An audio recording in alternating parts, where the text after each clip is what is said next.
I'm not just some idiot that just likes to hit people. You know what I mean? I give back to my community, and I teach kids, and I've taught kids, and I've worked with Special Olympics athletes, and you know what I mean. Awesome, my skill set allows me to give back to a community that otherwise I have a platform in which I've worked really hard. It's something that I love to do. Has given me the platform to be able to give back to the community in which I live. You know what I mean? I can't change the world, but I can change the place that I am in. You know what I mean? I can help it at the very least. So that,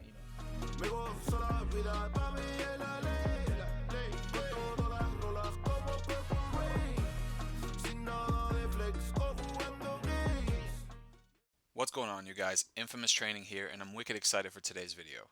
I'm honored to say that I got to spend some time with our local Bantamweight MMA Champion, Jay the Joker Perrin. Today, we're going to get an inside glimpse of the personality and outlook of an extremely talented fighter. In a world that likens fighters to modern-day gladiators, I want to show the human aspect behind one of the fastest growing, and at times brutal sports in the world. So let's get to it. Who is Jay the Joker Perrin? obviously, I'm a fighter. I fight at 135 pounds. I'm the bantamweight king of New England. The 6 states of New England. I was voted the best this recent year, 2020, the worst year ever. I was voted the best bantamweight in New England as far as being a professional. I fought anywhere as far as Bellator to Dana White's Contender Series. I've won and defended a professional title at Cage Titans. I'm the 135 champ there. I whoop ass real good. That's the best way that I can say it. Particularly gifted with violence, and I'm here to share the day with you. That's my family is. I come from a lineage of Irish boxers. So my grandfather and his brother boxed, and so on and so forth.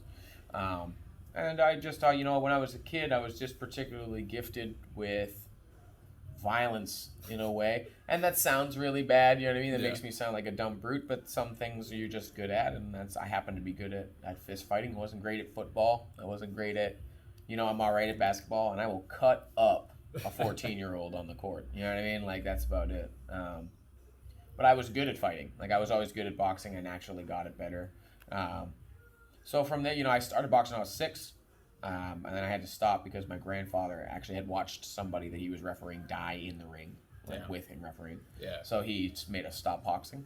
So I was, I still, boxed and hit the bag and still practiced, but I never got to compete. And so when I was 14, I found MMA. I found a jiu-jitsu school, and I looked at my grandfather. I'm like, this isn't boxing, so.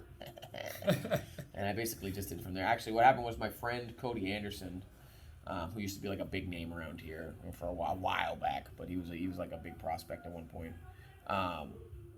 Somebody had asked me if I was an idiot. You ever look back on yourself in high school and be like, oh God, just awful. So somebody asked me if I could beat him in a fight, and to me, the kid that I were talking about, it was like a skater kid that like. It's a scrawny kid with like a bowl cut. I'm like, there's no way I'm gonna lose a fight to this kid.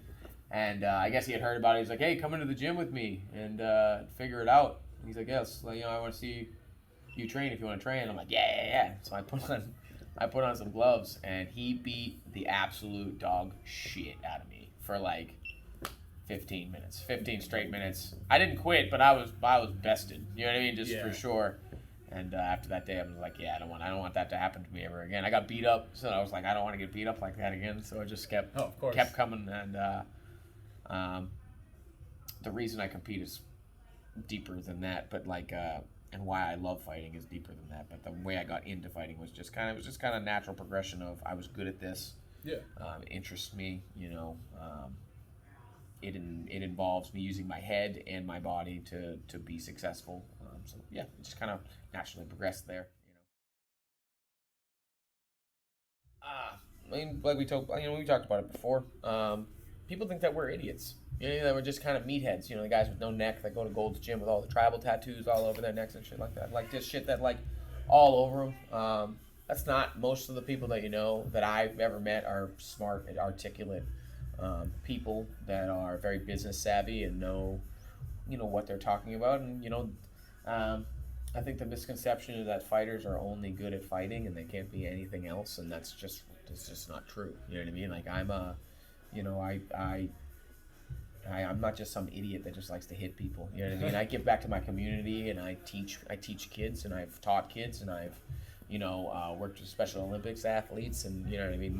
It's awesome, man. My skill set allows me to give back to a community that otherwise I have a platform in which I've worked really hard. It's something that I love to do. Has given me the platform to be able to give back to the community in which I live. You know what I mean? I can't change the world, but I can change the place that I am in. You know what I mean? I can help it at the very least. So that I think that people really give us a bad rep, that we're just there's people like Colby Covington who make us seem dumb or seem radical or just over the top and ignorant, even just big dumb idiots, and we're just not. You know what I mean? I'm a lot of things. Fighter is just one of the things that I am. I just happen to be good at this. It's my job. You know what I mean? It's a job. Just like being a teacher is a job, and just like being, a coach or a police officer or whatever the hell you are. You know what I mean? It's just what I clock in, and I work just as hard at this as anybody else would. I'm a professional athlete, just like your boy that's a baseball player. Do you know what I mean? Is that guy a meathead? You know what I mean? He's a golfer or some shit like that. He's just really good at this. Yeah. And he happens to make money. He's so good at it, he makes money at it. You know what I mean? It doesn't have to be that way. I know fighters that are doctors. Some of the most intelligent people I've ever met are on the mats. You know what I mean? All walks of life come onto the mats. So I think it's, you can have a conversation with me. You don't have to talk to me about fighting. You can talk to me about anything. I love politics. I love chess. I love history. I love all those things. You can talk to me about anything you'd like.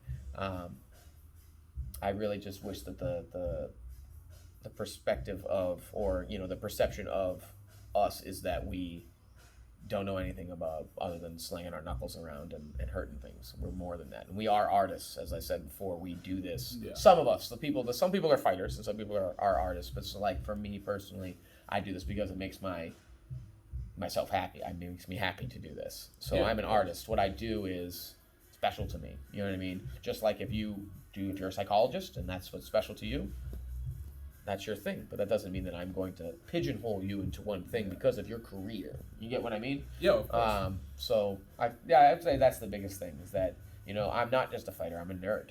You know, right. I'm a nerd. I have more anime and cartoon tattoos on me than anything. I feel you on that. You know what I mean? I'm an uncle. I'm a coach. I'm a friend. I'm a this. I'm a that. You know what I mean? Everybody is so many different things. You can't pigeonhole them into one thing because they do a certain activity. You know what I mean? And I feel like you find more understanding of that when you're a fighter, because it's like something that's not the norm. You know what I mean? So you kind of learn to accept everybody as they are, because, like I said, all walks of life come onto the mats, from political affiliations to religions to whatever you believe. All of that is left out off the mat. When you take your shoes off, you come in the door, all that other shit is gone. So, like, I guess fighters and martial artists are better at accepting other people than most people, because we're kind of the lone minority in and of our own right. Oh God! All right, so I'm gonna hit you with something here. So the reason I love fighting, and the reason I really thought about it, and I've been asked that question before, is because fighting is. So let me start off. There is so much in the world that is a lie, that is not real. You know what I mean? That seems to be. You can name whatever amount of issues we have right now in the world, in our country, whatever it is. It's not real. You know what I mean? It is real, but there's solutions to it we can't see. Do you know what I mean? There's lies. There's so much that is being told that is a lie on every side, in which direction that we see. And fighting, you can't lie when you're fighting. There is nothing about a fight that is a lie. Everything about you in a fight is the physical representation of who you are as a person. There is nothing more raw or pure as who you are when you're fighting, because that's who you are. That's physically expressing yourself in your rawest form outwardly. So I loved fighting because of the competition. It's not a team. It's not 5-on-5. Kemba didn't do this, so one guy. Oh, it's not a collective thing. You know what I mean? It's a me versus you. It's a soul versus another soul, and that day we get to see who's the bigger man, and you can walk away from it. But it's almost poetic. You know what I mean? To me, you know what I mean? It's just more than that. It's the ultimate form of competition and self-expression in my own opinion. There's no words, there's no talking. If I lie to you in a fight and I try to be something that I'm not, I'm going to bed. You know what I mean? If I try to be anybody other than myself in a fight, that's when you go to sleep and you get knocked out.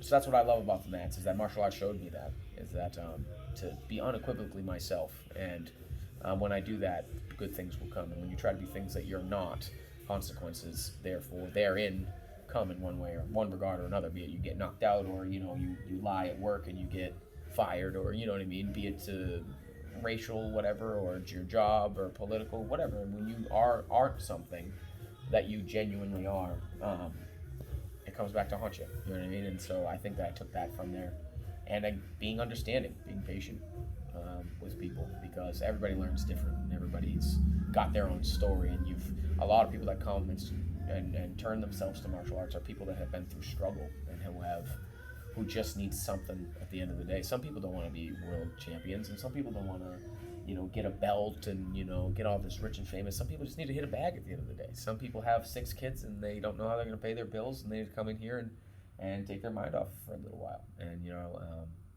it's just being, I think that mostly it's understand that everybody goes through shit, and here we can let all that go and just focus on getting better ourselves.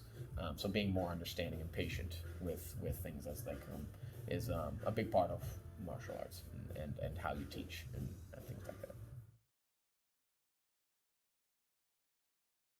If you want to follow me on Instagram, I'm at killing_joke45.